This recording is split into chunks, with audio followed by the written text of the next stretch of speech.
Lo dicho antes de publicidad, de hecho al principio del programa lo hemos visto, lo hemos apuntado. Mañana, día 29 de octubre, se celebra el Día Mundial del Ictus. El pasado miércoles, profesionales del área de neurología del Hospital de Jerez instalaron mesas informativas en el hall de entrada del Hospital General, en el que hicieron pruebas de azúcar, también de tensión y sobre todo dar información sobre esta enfermedad, sobre el ictus, cómo se puede prevenir, cómo se han mejorado las cifras en los últimos años en cuanto a fallecimientos y consecuencias debido a la prevención y a la mejora de los tratamientos. Es la primera causa de muerte en mujeres en nuestro país, la segunda causa de muertes en general en España y además es la primera causa de discapacidad adquirida en los adultos. Para hablarnos de esta enfermedad y sobre todo porque el Hospital de Jerez ha creado la unidad de ictus y también unas urgencias 24 horas, nos acompaña el doctor Javier de la Torre, que es el coordinador de la unidad de ictus del Hospital de Jerez. Javier, bienvenido, buenos días. Buenos días, muchas gracias. Bueno, al principio del programa hemos visto un poco algunas declaraciones que el pasado miércoles pudimos rescatar, coincidiendo con esa mesa informativa que se instaló en el hospital. Mañana se celebra el Día Mundial del Ictus. Es una enfermedad quizás desconocida, ¿no?, por la generalidad de la ciudadanía, pero muy importante porque cada vez está afectando o afecta a más personas y sobre todo porque las cifras ya apuntan que es la segunda causa de muerte en nuestro país y la primera en mujeres. Sí.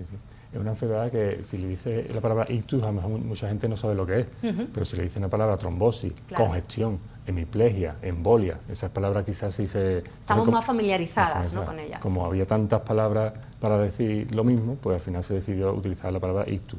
Ni accidente cerebrovascular ni nada, eso es lo que en general se habla de ictus. La mayoría son trombosis, o sea, ictus isquémico o infarto cerebral, como el 80%. Estamos hablando entonces de lo mismo, cuando hablamos, más que nada por educarnos, ¿no?, a la ciudadanía, cuando hablamos de trombosis, de embolia, de aneurisma, todo eso son ictus. Sí, es diferente. Aneurisma puede ser una causa de una hemorragia cerebral. O sea, el ictus hemorrágico es como alrededor del 20%. De todos los ictus, entonces son las hemorragias cerebrales o derrame cerebral. Sí. Entonces eso es una historia aparte. Los tratamientos a los que nos referimos en las primeras horas del ictus siempre se refieren al ictus isquémico o trombosis o infarto cerebral. Es muy importante el tema de la prevención, pero sobre todo para conocer nuestro cuerpo, nuestro comportamiento. Vamos a hablar de diferentes partes. Una es, por ejemplo, los síntomas. ¿Cómo podemos nosotros determinar o detectar que nosotros mismos o un familiar puede estar sufriendo un ictus o que los síntomas que padece o que presenta puede conducirnos a ello? Sí. El ictus se puede manifestar de muchas formas, pero lo más frecuente es dificultad en el habla, se tuerce la boca, no puede hablar bien, dificultad de movimiento de un brazo, de una pierna, o de sensibilidad, o sea, que se queda hemipléjico completamente o no se queda completamente hemipléjico, sino simplemente una debilidad de brazo, de pierna, pérdida de sensibilidad en una parte del cuerpo y siempre de forma brusca. Un inicio brusco, de repente una persona pues no puede hablar, o le cuesta trabajo, se le ha torcido la boca, o pierde fuerza o sensibilidad en una parte del cuerpo. Eso es lo más frecuente, que cualquiera puede identificar, el paciente, un familiar o un vecino, que casi siempre esos son casos de diagnóstico fácil. Luego hay otros casos de manifestaciones diferentes del ictus que hay que pensar en otras enfermedades también, pero bueno. Normalmente se presenta de forma como un impacto, ¿no? Que no es algo que vaya detectándose poco a poco de manera paulatina, sino que es en un instante, presentamos esos síntomas y tenemos que ser conscientes que podemos estar sufriendo o un familiar o la persona con la que estemos sufriendo un ictus. Eso. En ese momento, ¿qué hay que hacer? Porque he leído, no sé si es correcto, que se aconseja llamar a emergencias, no llevar al paciente o a la persona al centro hospitalario. Claro, lo mejor es llamar a emergencia, al 112 o 061 para atenderle lo antes posible. Cuando el ictus es grave y produce una afectación muy importante, por ejemplo, el que se queda hemipléjico, no puede hablar, eso es fácil porque cualquiera detecta la gravedad. Entonces, directamente llamar al 061, al 112 y se le va a atender rápido como un código ictus. Si no hay forma o hay algún problema, por lo que sea, pues si se puede llevar al paciente a urgencia directamente, también vale. Lo importante es la rapidez. Diferente es cuando los síntomas no son tan graves, es más leve, entonces muchas veces no se le da la importancia que tiene. Diferente pasa con el infarto de corazón. Cuando hay infarto de corazón te duele el pecho, te sientes mal, normalmente acudes rápido a urgencia o llamas a 061, no hace falta que se pare el corazón. Pero en el cerebro pasa diferente, como no duele, la mayoría de los ictus no duelen, si no pierdes mucha fuerza, no te quedas hemipléjico, sino simplemente una debilidad de medio cuerpo, por ejemplo, pues no se le da mucha importancia y no acuden a urgencias, no se llama a los servicios de emergencia y tardan a lo mejor un día, 2 días o más las personas en llegar, y cuando llegan, bueno, ya está la lesión establecida. Porque es imprescindible los primeros momentos, los primeros minutos o primeras horas en el momento que tenemos un episodio de ictus. Exactamente, para identificar qué es un ictus, a ver qué tipo de ictus es, cuánto tiempo de evolución lleva y qué tratamiento se le puede ofrecer. Porque hay muchos tratamientos ahora mismo, hay tratamientos muy eficaces para intentar disolver el trombo. Si se ve que hay un trombo, se le puede poner tratamiento para disolverlo, se le puede hacer también cateterismo para sacar ese trombo, si se ve extraer el trombo de forma mecánica mediante un cateterismo, como se hacen los cateterismos de corazón, pues también cateterismo del cerebro y poder llegar a sacar ese trombo.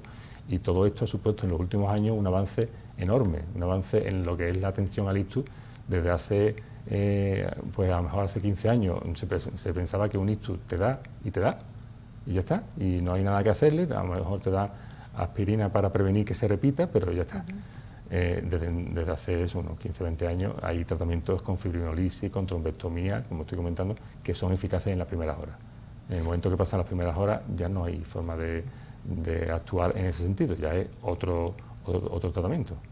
Que de eso es de lo que se encarga esta unidad de ictus del Hospital de Jerez, ¿no? Que se ha creado únicamente precisamente para atender todos estos casos, ¿no? Con esos tratamientos o metodologías innovadoras que se están aplicando en relación a esta enfermedad, ¿no?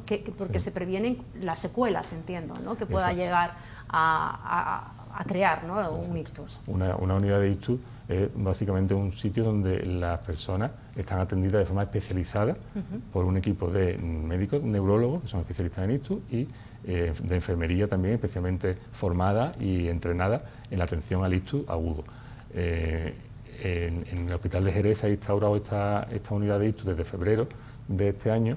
Quizás hemos sido una de las últimas, bueno, ahora mismo somos la última unidad de ictus de Andalucía en que se ha creado, aunque se abrirán nuevas unidades de ictus todavía, pero quizás se tendría que haber abierto varios años antes.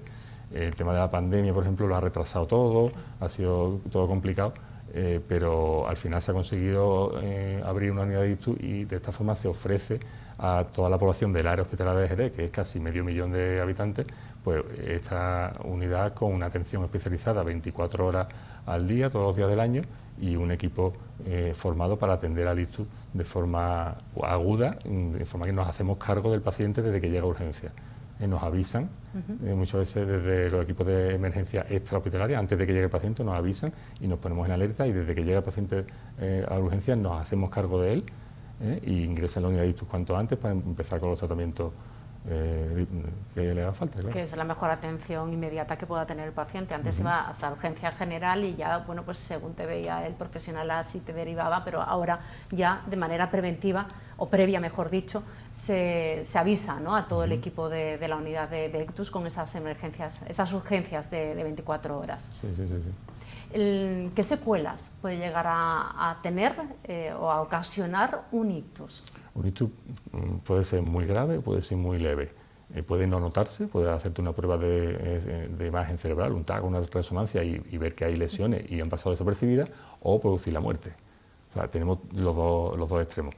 Entre medio, pues ahí, dependiendo de la lesión que se produzca, el tamaño y el sitio donde está la lesión, pues se puede producir una afectación del lenguaje, dificultad para comprender, para hablar, si te ha afectado la zona del lenguaje, dificultad para mover el cuerpo en el lado correspondiente, si te afecta la zona cerebral encargada del movimiento del brazo, de la pierna, pues se te puede quedar debilidad del brazo, de la pierna, que luego ya con la rehabilitación se puede ir mejorando, se puede recuperar las secuelas, a lo mejor a veces totalmente, otras veces parcialmente, para llegar a conseguir tener una vida más o menos independiente.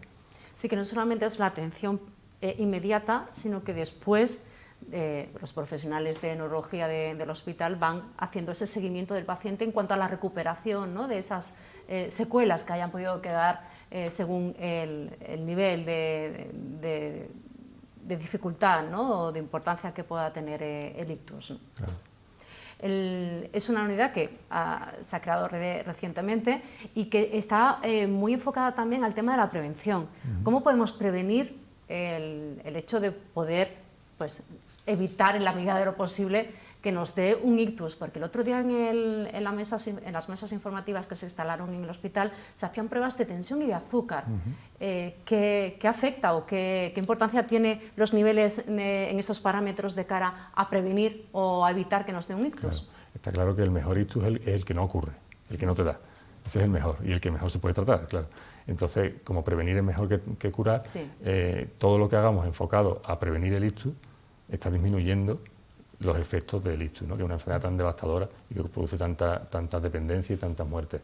Entonces, lo importante es cuidarse, porque la mayoría de los ictus se relacionan con los factores de riesgo vascular, que son la hipertensión, la diabetes, el colesterol, la obesidad, el tabaco, el sedentarismo. Todos esos factores, pues cuanto más tengas, más papeletas tienes para que te ocurra un ictus. Si tienes hipertensión y la tienes bien controlada, pues tienes mucho menos riesgo de que te ocurra un ictus. Si tienes obesidad, si fumas, pues mira, cada vez tienes más papeletas para que te toque. Cuanto más papeletas tengas, más. Por ejemplo, el tabaco, yo siempre insisto mucho que es una enfermedad que se cura fácilmente, dejando de fumar. Dejando de fumar y ya está. Entonces eso es uno de los factores de riesgo que podemos eliminar directamente. El que siga fumando, pues mira, todos los días estás comprando papeletas para que tengas un ictus o un infarto de corazón o un cáncer. Claro. El que tiene obesidad, pues mira, si hace ejercicio, una dieta buena, equilibrada, la dieta mediterránea es la que se recomienda, rica en verdura, en fruta, pocas grasas, pues entonces si pierdes peso, haces ejercicio todos los días o casi todos los días y te cuidas, pues eso va a disminuir mucho también el riesgo de tener cualquier problema de circulación, en este caso ictus, ¿no? Y lo mismo con el azúcar, con el colesterol, tenerlo bien controlado, no olvidarnos de nosotros mismos, porque eso pasa muchas veces con la vida que tenemos ahora mismo. A lo mejor nos tomamos las pastillas que nos manda el médico y ya está. Y ya creemos que ya con eso lo estamos evitando. Claro, no es solo eso, no es solo eso. De hecho, se puede evitar tomar la medicación, ¿no? Que también tomar medicación tiene sus efectos secundarios que si no lo tomamos mejor y es porque no nos haga falta, ¿no? Porque llevamos a cabo esa vida saludable, ¿no? Exactamente. Independientemente de cómo el estilo de vida que lleves, que es importante, los ictus normalmente ¿a qué edades están? Porque claro, el otro día estábamos hablando del ictus infantil, que esos son otros parámetros, porque los niños no han tenido evolución vital como para poder comprar papeletas para tener un ictus, pero normalmente se da en edades adultas. ¿Y por qué más en mujeres que en hombres? Pues eso de las mujeres no se sabe exactamente, porque la incidencia de ictus y la prevalencia es mayor en mujeres, pero sí que con la edad aumenta en general las posibilidades de ictus y de cualquier otra enfermedad cardiovascular. La edad es un factor de riesgo por sí, sobre todo también en relación con los factores de riesgo vascular que estamos diciendo. Cuanto más años lleves siendo hipertenso, siendo diabético, teniendo el colesterol alto, cuanto más años lleves con eso, más afectación tiene el organismo por esos factores de riesgo. Eso dijéramos que es los ictus más frecuentes. Luego hay otros ictus de causa más rara que hay que investigar de otra forma, que son en personas jóvenes, en personas muy jóvenes o con sus factores de riesgo, con 30 años, con 20, en niños también.